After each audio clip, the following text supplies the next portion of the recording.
Good morning, sir.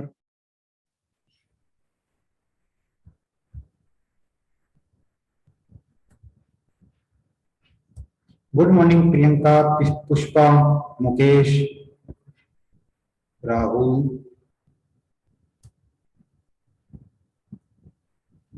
Good morning, sir. Good morning Anuradha, Arman, very good morning. Amit, good morning.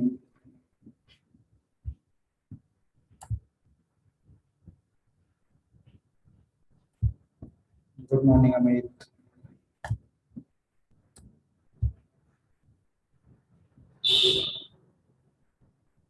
Good morning everyone.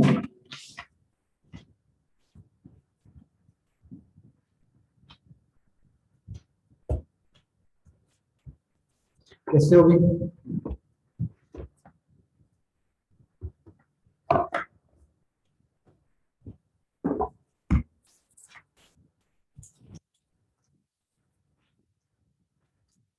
कैसे हो आप सभी?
मुझे या तो आप अपनी वॉइस के थ्रू या फिर एक कमेंट के थ्रू मुझे बता दीजिए कि क्या मेरी आवाज और वीडियो क्वालिटी क्लियर है आपके आगे।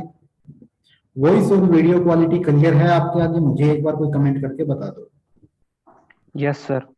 Okay, thank you. Thank you Pushpa, thank you Priyanka, Arman, thank you. चलिए, आज है सेकंड यूनिट का फाइनल लास्ट टॉपिक हम करेंगे आज सेकंड यूनिट का। इसके बाद हमारी सेकंड यूनिट फिनिश हो जाएगी। ठीक है, सेकंड यूनिट अपनी फिनिश हो जाएगी। अब मैं लूंगा एक टेस्ट।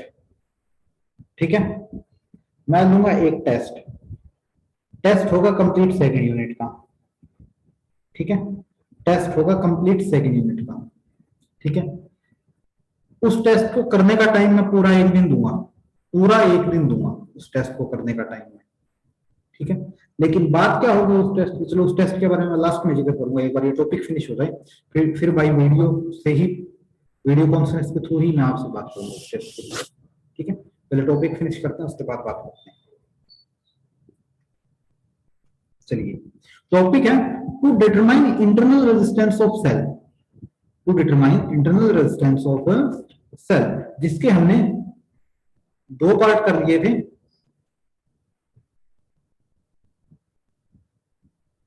थैंक यू पुष्पा, क्या कह रहे हो आप?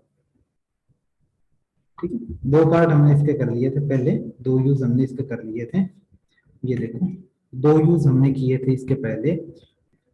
To measure the EMF of cell, to compare the EMF of two cell. दो टॉपिक हमने इसके कर चुके हैं। तीसरा हम कर रहे हैं to determine internal resistance of cell. To determine internal resistance of cell, जो कि हम पोटेंशियोमीटर का पार्ट कर रहे हैं। पोटेंशियोमीटर के तीन यूज है, तीन यूज में से दो यूज हमने कर दिए, तीसरा यूज हम अभी कर रहे हैं। चलिए, तीसरे यूज का सर्किट डायग्राम बनाओ पहले तो।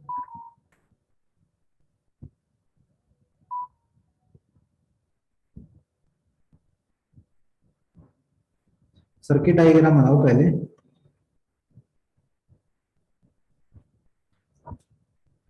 सर्किट डायग्राम बच्चे एक चीज बता दूं, सर्किट डायग्राम है ना, वो सबसे मोस्ट इंपॉर्टेंट रोल प्ले करता है किसी भी टॉपिक को एक्सप्लेन करने में। ठीक है, मैं यहां की बात नहीं कर रहा, आप चले जाओ यूपीएससी के अंदर। ठीक है, उस टाइम भी आपको same as it is problem आएगी। यूपीएससी के अंदर भी जब आप देखोगे इस तरीके के क्वेश्चंस, तो वहां पर भी सर्किट डायग्राम में मोस्ट इंपोर्टेंट रोल प्ले करेगा। जब आपने मेन सब्जेक्ट क्या लिया है, फिजिक्स, अगर आपने वहां पर मेन सब्जेक्ट ले रखा है, तो वहां पर भी मेन प्ले करेगा, उस सर्किट डायग्राम ही करेगा मेन रोल प्ले। किसी भी टॉपिक का अगर सर्किट डायग्राम है ना, इनफैक्ट ओम्स लॉ सबसे छोटा टॉपिक माना जाता है फिजिक्स का, उसका भी क्या है, सर्किट डायग्राम है, वो बेस्ट बनना होना चाहिए आपके पास। ठीक है, यहां पर हमने एक मीटर लगा रखा है, मीटर लगा रखा है हमने यहां पर। ठीक है, अब यहां से एक वायर निकालना हमने अलग, ये चीज हम करते आए हैं पहले भी। यहां से हमने क्या निकाला, एक वायर अलग निकाला। ठीक है, इस वायर पर देखो, to determine the internal resistance, internal resistance को डिटरमाइन करने के लिए हम किस चीज का यूज करते थे, एक रेजिस्टेंस बॉक्स का यूज करते थे। हमने पहले ये चीज कर चुके हैं मीटर ब्रेस के अंदर। मीटर ब्रेस के अंदर हमने रेजिस्टेंस का बॉक्स का यूज किया था, वो इसी वजह से ही किया था, उसका मेन रोल था वो यही था।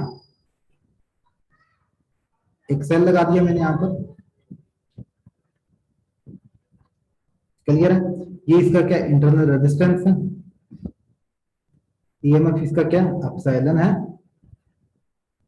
ठीक है, ईएमएफ इसका क्या रहेगा, एप्सिलॉन रहेगा। और यहां पर मैंने क्या दे दिया, एक है, यहां पर मैंने एक ले लिया क्या, रेजिस्टेंस बॉक्स। यहां पर मैंने एक रेजिस्टेंस बॉक्स अप्लाई कर दिया।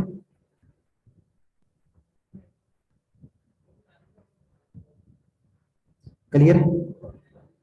अब मेन इसमें रोल क्या रहेगा, गैल्वेनोमीटर अप्लाई करना है।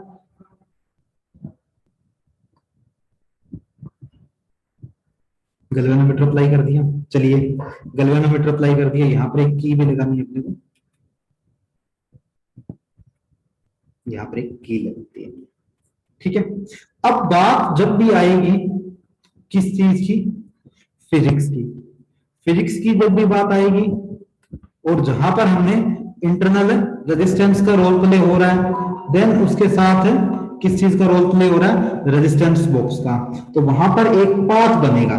एक पाथ तो बनेगा, जाहिर सी बात है, क्योंकि ये तो है नहीं कि अब यहां से सेल जो नहीं जा रहा है, यहां से तो जाएगा जाएगा, यहां हम एक बार ब्रेक करेंगे। मान लो मैंने एक बार जब इसके अंदर इलेक्ट्रिक करंट फ्लो किया, ए पॉइंट और बी पॉइंट मैंने ले लिए, जब मैंने इसके अंदर क्या किया, इलेक्ट्रिक करंट आया मेरा इसके पास, जब मेरा इसके पास क्या आया, इलेक्ट्रिक करंट आया, और जब मेरी ये की क्या थी, बंद थी, जब ये की मेरी क्या थी, बंद थी, ठीक है, तो यहां से मेरे पास क्या हुआ,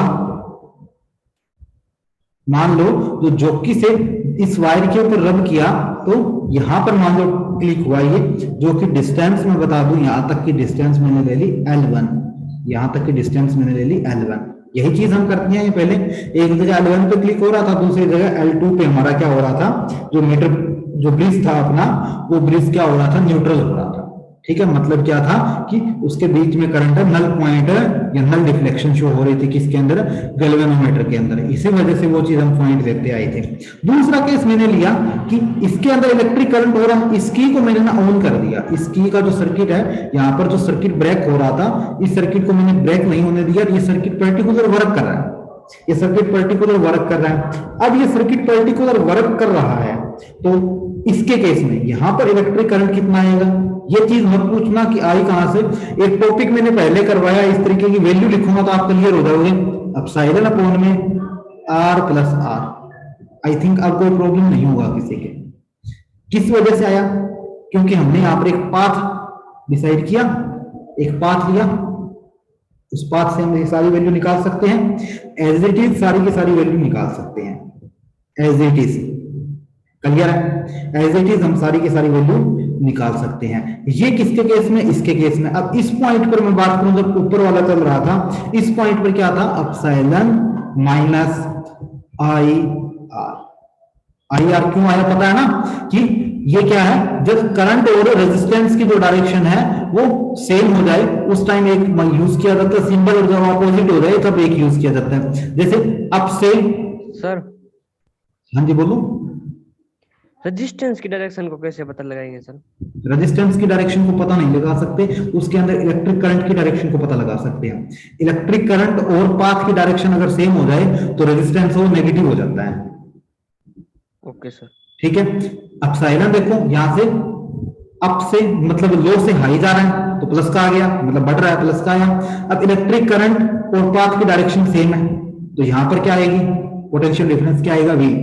आई आर होता है, आई आर आएगा, लेकिन आएगा किसका, माइनस का आएगा। ये चीज पहले मैं करवा चुका हूं, जब आप कौन सा देखोगे टॉपिक, किरचॉफ सेकंड लॉ आप देखोगे, उसके अंदर ये चीज क्लियर हुई है, मैंने लिखी है वहां स्पेशली, ये चीज यस सर। जाएगी, वो थोड़ा सा उनके स्ट्रेस लेके किया करो, ठीक है, हो जाएगा, कोई दिक्कत नहीं है। ये चीज क्लियर।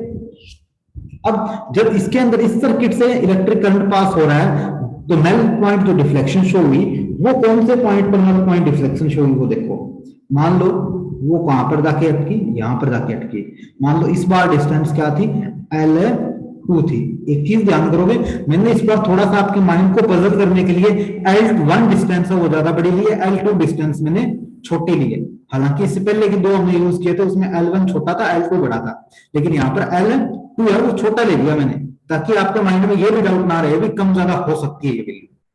ठीक है, कम ज्यादा ये वैल्यू हो सकती है, इस तरीके का कोई माइंड में डाउट आपके ना बचे। लास्ट टॉपिक है बच्चे, ध्यान से,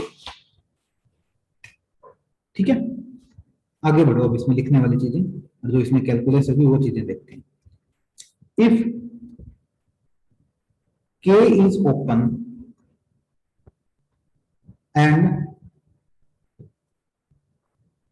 null point, K is open, null point is obtained at length L1। जब हमने ओपन किया तो लेंथ कौन सी आई, L1 आई।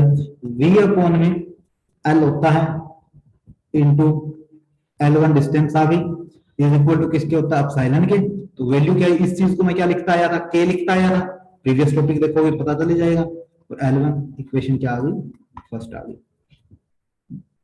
सेकंड केस देखो,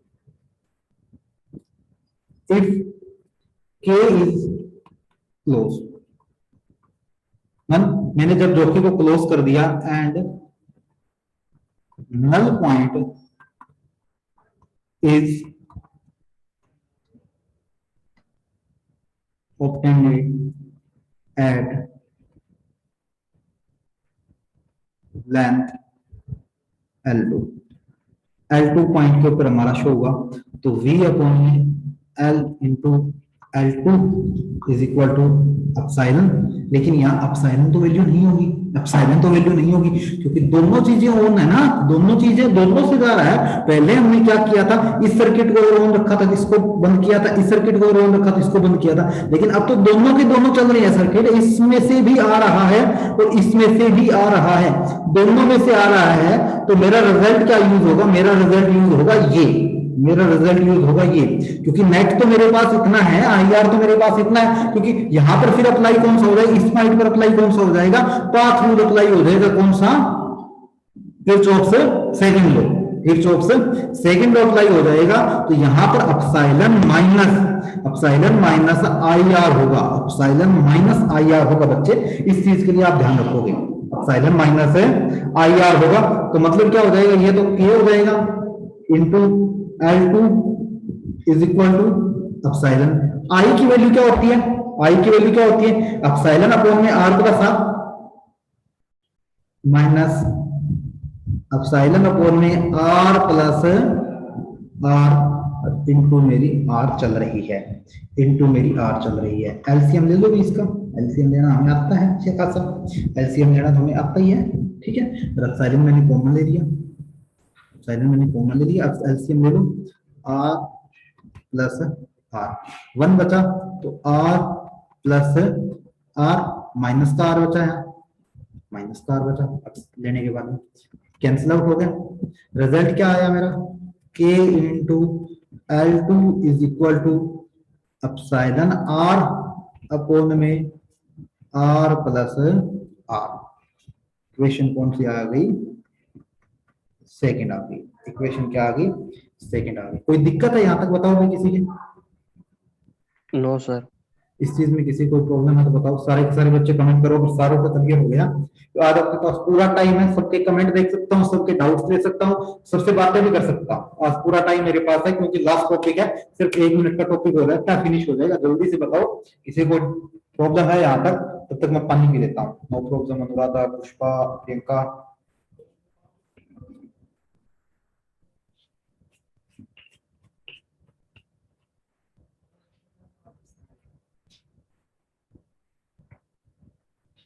ओके अमित,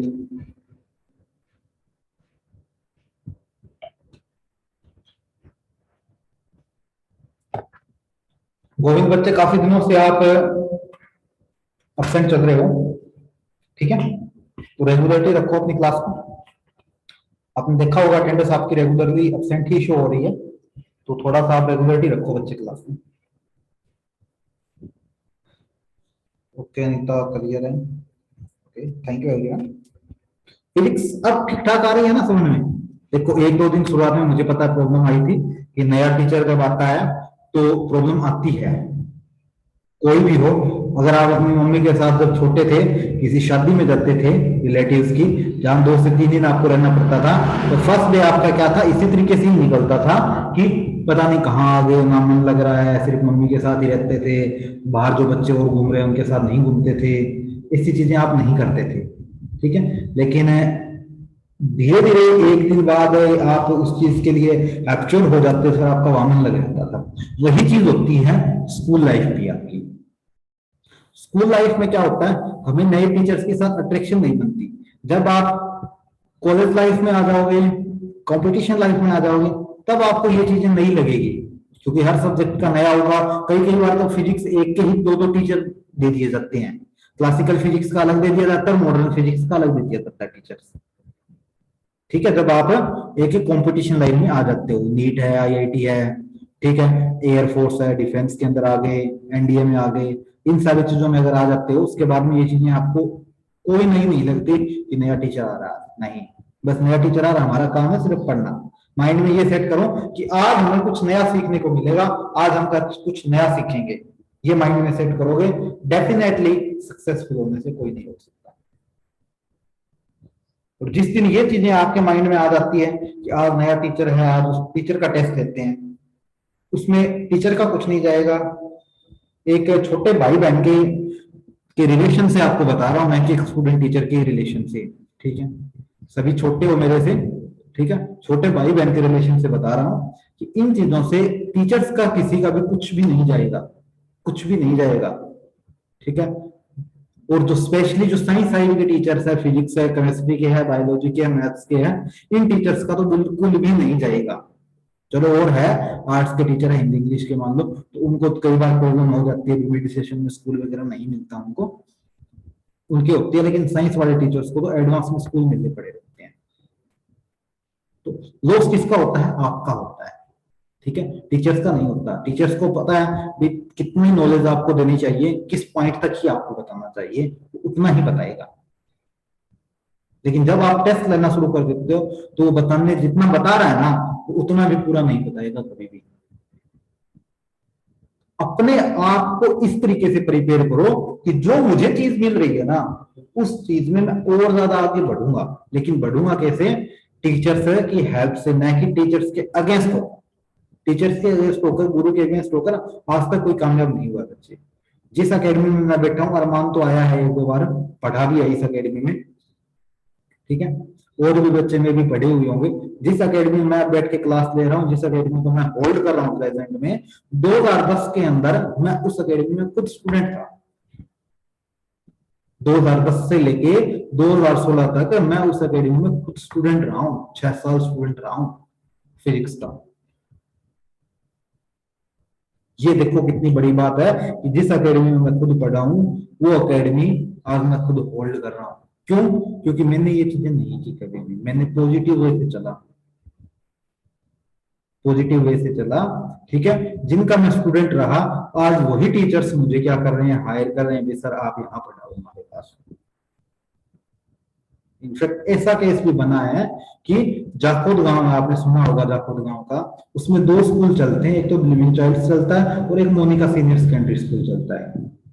जो रमेश सर थे, रमेश सोनी सर है, जिनकी 3D एकेडमी है, वो पढ़ाते थे ब्लूमिंग चाइल्ड स्कूल में, मैं पढ़ाता था मोनिका स्कूल में। और दोनों एक दूसरे के अगेंस्ट है, मतलब फाइटर हैं, साइंस साइड में फाइट होती है उनकी, और दोनों में क्या हो गया, तो गुरु चेला दोनों आपस आमने सामने हो गए थे। ये देखो उस टाइम जो खुशी मिलती है ना, एक टीचर को जो खुशी मिलती है, यहाँ मेरा पढ़ाया हुआ बच्चा आज मेरे अपोजिट स्कूल के अंदर मुझे फाइट दे रहा है, तो इसका मतलब क्या है कि जो मैंने नॉलेज दी है, उस नॉलेज में 1% भी मैंने गड़बड़ी नहीं की, मैंने पॉजिटिव नॉलेज दी है, जिसका रिजल्ट आज मुझे ये मिला है कि मेरा पढ़ाया हुआ बच्चा आज इतनी लाइन के ऊपर पहुंच गया है, ऐसे स्कूल में बैठा है जो स्कूल इस स्कूल का फाइटर है। जिस दिन ये हो जाए कि हाँ इस टीचर ने पढ़ाया है, उस टीचर से ज्यादा उसके स्टूडेंट ने एक टाइम में नॉलेज ले ली, या नॉलेज देखो उतनी नहीं हो पाती, क्योंकि एक्सपीरियंस नाम का भी एक शब्द होता है, लेकिन वो उसके फाइटर में आ गया है, तो मतलब क्या है, वो खुशी जो मिलती है ना, वो खुशी टीचर्स के लिए सबसे बड़ी होती है। लेकिन पॉजिटिव वे फाइटर से ये नहीं है कि स्कूल के बाहर निकलते ही डंडे बजा लिए, वो खुशी नहीं है, कहीं उस चीज के लिए आप सोचने लग जाओ, ठीक है। तो अपना जो लक्ष्य है ना, उस लक्ष्य को इस तरीके से डिफाइन करो कि हाँ मुझे सिलेक्शन लेना है। चलिए इक्वेशन फर्स्ट और सेकंड है, आगे बढ़ते हैं, थोड़ा सा टॉपिक और रहता है, उसके बाद बातें करेंगे। From equation first and second, equation first और इक्वेशन सेकंड से रिजल्ट देखो क्या आएगा।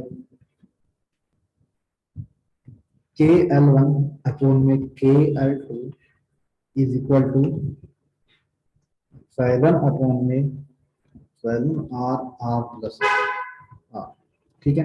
K से K मर गया, अब साइलन से अब साइलन मर गया, तो L2 L1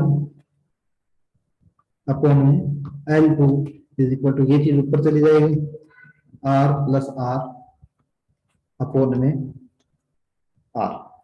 this is A final result, this is A final result. ये क्या होगा, मेरा आएगा फाइनल रिजल्ट होगा मुझे, ठीक है सर हाँ जी, इसमें आर की वैल्यू नहीं निकालेंगे क्या? नहीं आर की वैल्यू नहीं रेजिस्टेंस निकालेंगे, का इतनी वैल्यू रहेगी, आर की वैल्यू नहीं निकाल सकते, क्योंकि आर तो हमारे पास गिवन है ही नहीं, ठीक है। इतना टॉपिक रहेगा, चैप्टर फिनिश है आपका। आज डेट क्या हो चुकी है 40, तो सर इसमें तो लिखा हुआ था रेजिस्टेंस निकालना इंटरनल, तो वो क्या होगा इसमें? इंटरनल रेजिस्टेंस केस में रिलेशन निकालना बच्चे, ये R internal resistance, internal resistance के केस में रिलेशन निकलेगा। ठीक है, स्मॉल आर की अगर हम यहाँ से वैल्यू निकालना चाहें तो निकाल सकते हैं। ठीक है, इसकी एक चीज रहती है, एक चीज इट्स ओके, एक चीज और देखते हैं क्या चीज रहती है। ये सर्किट डायग्राम मैंने बनाया है, कौन सा, जो सर्किट डायग्राम है हम लेके चलते हैं, लेकिन एग्जामिनर तो सर्किट डायग्राम और मांगता है ना, एग्जामिनर का सर्किट डायग्राम तो और है। क्या इसका एग्जामिनर के अकॉर्डिंग सर्किट डायग्राम बना सकते हो? बना सकते हैं, कोई दिक्कत ही नहीं है। आप इतने इंटेलिजेंट हो कि सर्किट डायग्राम आप बना सकते हो, घबराया मत करा करो, के साथ खड़े हैं, टेंशन मत लो।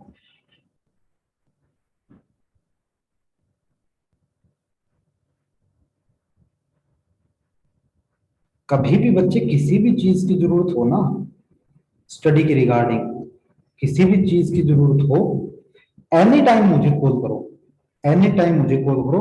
हाँ, एक बार मेरी प्रॉब्लम हो गई थी, क्योंकि जब मेरे दादाजी एक्सपायर हुए थे तब एक दो बच्चों ने मैसेज भी किए थे, मैं उनके मैसेज का जवाब भी नहीं दे पाया था, क्योंकि उस टाइम मेरे लिए फैमिली इंपॉर्टेंट थी। ठीक है, होती भी सबके लिए उस टाइम फैमिली ही इंपॉर्टेंट, ए पॉइंट हो गया, बी पॉइंट हो गया।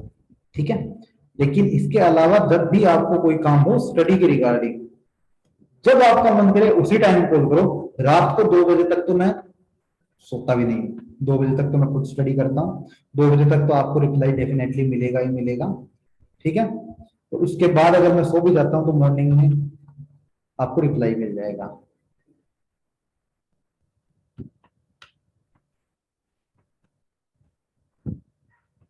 ठीक है, कोई दिक्कत नहीं है, स्टडी करो अच्छे से, पॉजिटिव वे से करो, कोई प्रॉब्लम नहीं है। अगर कोई बच्चा ऐसे है कि कोचिंग नहीं लगा सकता, फैमिली बैकग्राउंड थोड़ा सा वीक है, तो डेफिनेटली मेरे पास कॉल करो। ठीक है, कम से कम फीस में मैं खुद पढ़ाऊंगा उसे, कम से कम फीस में। हालांकि एकेडमी जो होती है उसमें टीचर्स को 70% मिलते हैं, मैं भी यहाँ टीच करता हूँ तो मुझे 70% ही मिलते हैं। ठीक है, लेकिन मैं मेरी फीस में से उसे स्टडी दूंगा बस। लेकिन कंडीशन एक होगी कि बच्चा ना ऑनेस्ट होना चाहिए, पढ़ने वाला होना चाहिए। ये नहीं है कि बच्चे ने फ्री पढ़ लिया लेकिन बच्चा खुद पढ़ने वाला है ही नहीं, ऐसा बच्चा ना हो। बच्चा हो कि ईमानदारी से पढ़ रहा हो, ईमानदारी से पढ़ रहा हो, ऐसा बच्चा मुझे चाहिए, ऐसा बच्चा चाहिए। तो कोई बच्चा है ऐसा कि हाँ मेरी फैमिली अफोर्ड नहीं कर रही मेरी फीस, मैं ट्यूशन भी लगाने का इच्छुक हूँ, तो डेफिनेटली मेरे पास आओ।